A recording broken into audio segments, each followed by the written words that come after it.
The Browns, they made it official today, the hiring of offensive line coach Andy Dickerson to replace Bill Callahan, who went to the Titans to coach with his son.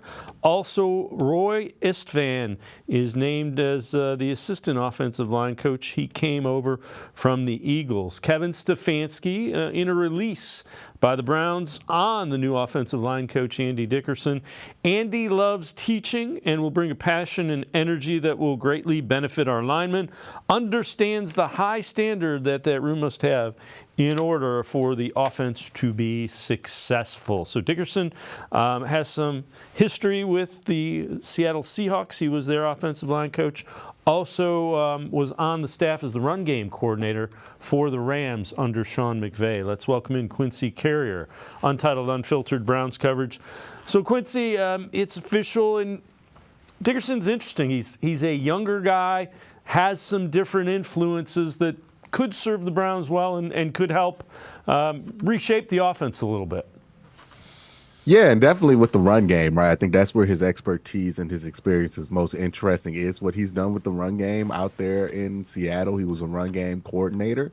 I also think, Bill Callahan did a great job with this team, but when you look around at this offensive line room, most of his work has been done, right? He has developed the guys who have needed to be developed. We've gotten a lot out of them, and now it's time for this offensive line to go into a new journey, which is going to be running more out of shotgun, trying to have more of those spread sets in and more inside zone, and maybe a different voice is going to be helpful. Also, there were some, like Jed Wills, for example, right? Not Bill Callahan's most successful project, but maybe a new voice in that room and a new method will be something that helps you get the most out of a guy like Jed. Yeah, the other thing that he could bring, being Dickerson, is motion. There's a lot of motion, and he has his roots in Sean McVay's offense that uses all that motion, especially in the run game.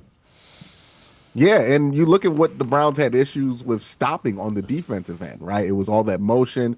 It was all that just getting them out of alignment. So not only does this move make you better if you're the Browns offensively, because you're being more modern, doing more of the stuff that you see other teams doing, getting ahead of the curve, but I also think it makes your defense better because it gets them used to doing stuff that all the other teams are going to be doing, especially the really good playoff level teams, right? Shane Steichen had a day against us with the motion and all of that. Also, you got to think, Deshaun Watson still as dangerous as a runner as he's ever been. He averages more yards per scramble, almost a full more yard per scramble now than he did previously, even in Houston. So still a top tier athlete.